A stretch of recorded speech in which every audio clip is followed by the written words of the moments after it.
प्रतिनिधि को डालूंगी जो शिक्षा को लेकर थोड़ा काम करे। ऐसी सरकार इस बार बने, ऐसे लोगों को वोट दिया जाए जो आए, जो महिलाओं के हित के बारे में सोचे। मैं उसी प्रत्याशी को वोट दूंगी जो खासकर स्वास्थ्य पे ध्यान दे। बिहार का जो एजुकेशन है वो बहुत लोअर है।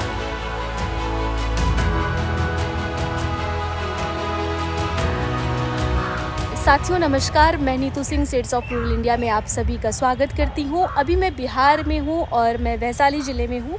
यहां पे 20 मई को चुनाव होने हैं लोकसभा इलेक्शन के, और हमारे साथ कुछ युवा लीडर लड़कियां हैं, कुछ महिलाएं हैं। ये सभी पिछले कई वर्षों से अपने समुदाय में नेतृत्व की भूमिका में काम कर रही हैं। इस लोकसभा इलेक्शन में इनके अपने क्या मुद्दे हैं, ये किन मुद्दों पे वोट देंगी। कुछ जो हमारे साथ युवा लड़कियां हैं जो लोकसभा इलेक्शन में पहली बार वोट देंगी, हम इनसे जानते हैं कि इनके अपने क्या मुद्दे हैं, ये किन मुद्दों पे वोट देंगी। तो सबसे पहले आप सभी का बहुत बहुत स्वागत है हमारे चैनल से। जी, तो बताइए आप लोग थोड़ा सा कि आप अपना नाम क्या है और आप लोगों के अपने क्या मुद्दे हैं। मेरा नाम दामिनी है और मैं पहली बार लोकसभा में वोट देने जा रही हूँ।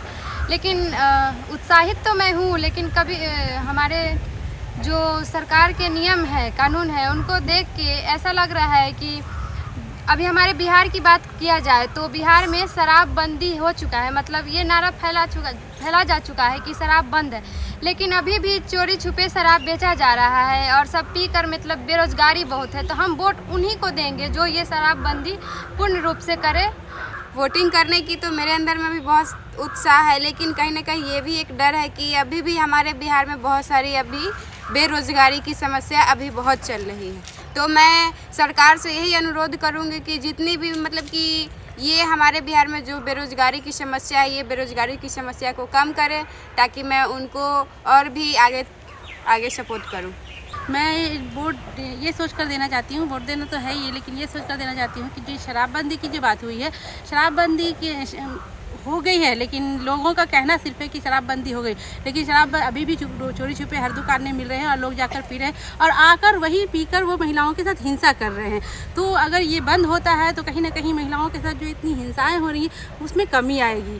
बस मैं यही सोच कर बोल रही थी। मैं तो हर साल वोट देती ही हूँ और इस साल भी दूंगी वोट। ये सोच कर डालते हैं कि शायद समाज का कुछ बदलाव होगा, शायद कुछ सुधरेगा, शायद महिला और किशोरी के जो समाज में मुद्दे हैं वो मुद्दे शायद कुछ उसमें सुधार होगा। जैसे अभी देख लीजिए कि बिहार में बहुत सालों से है कि शराबबंदी हो गया, लेकिन वो शराब बंद हुआ नहीं है। देखा जाए तो बस में भी वो चेक इन होता है, सारे जगह चेक इन होता है, लेकिन ऐसी जगहों पे क्यों नहीं बैंड किया जाता है जहाँ शराब से पलायन होकर यहाँ आ रहा है बिहार में। या मान लीजिए कि बिहार के अंदर कोई बहुत बड़ा फैक्ट्री है जहाँ शराब बंद रहा, वहाँ सरकार क्यों नहीं छापा मारती है कि वो पूर्ण रूप से बंद हो जाए।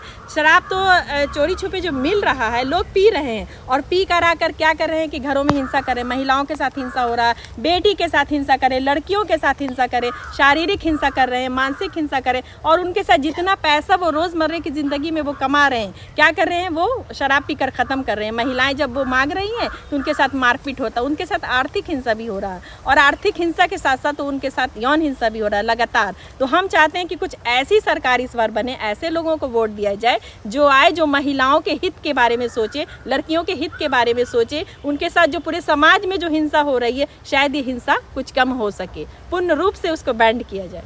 मैं इस बार पहली बार वोट दूंगी और मैं यह सोच के वोट डालूंगी क्योंकि कहीं ना कहीं शिक्षा की भी कमी है। मैं वोट उस प्रतिनिधि को डालूंगी जो शिक्षा को लेकर थोड़ा काम करे। जैसे कि अगर स्कूल 10+2 हो गया है तो उसमें अच्छे टीचर नहीं हैं, उसमें अच्छे टीचर लाए जाए, और जहाँ शिक्षा का स्तर गिर रहा है वहाँ पे वो खुलकर काम करे थोड़ा। अभी जो लोकसभा का जो चुनाव है, मेरा ये मानना है कि मैं उसी प्रत्याशी को वोट दूंगी जो खासकर स्वास्थ्य पे ध्यान दे। साथ ही साथ जो अभी हम लोग बड़े पैमाने पे शिक्षा की बात कर रहे हैं, शराबबंदी की बात कर रहे हैं, तो मैं शुरुआत करती हूँ शराबबंदी की। कि शराबबंदी तो हुई, बड़े बड़े पोस्टरें लगाए, अनाउंसमेंट किया जा रहा है कि बिहार में शराब बंद हुई है, लेकिन ऐसे देखने को नहीं मिल रहा है। शराब आ ही रहे हैं, लोग पी ही रहे हैं, और घर में, परिवार में महिलाओं के साथ, किशोरियों के साथ हिंसा हो ही रही है। तो हम ये बात कैसे मान लें कि शराब बंद हो गई है।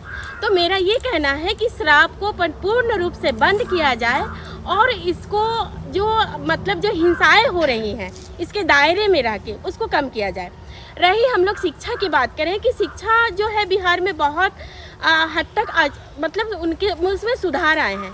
तो अभी बात करें कि 10+2 इस कॉलेजें तो हो गई, लेकिन क्या सब्जेक्ट अनुसार क्या कॉलेज में टीचर है, क्या साइंस का अलग है, कॉमर्स का अलग है, तो मतलब इस तरह के अलग मतलब उनके सब्जेक्ट बाय टीचर हैं या नहीं, अगर इसको ध्यान में रखा जाए तो जो लड़कियां आगे पढ़ाई करना चाहती हैं तो वो संपूर्ण रूप से पढ़ाई करेंगी और उनके सपने भी पूरे होंगे और उनके लक्ष्य भी पूरे होंगे।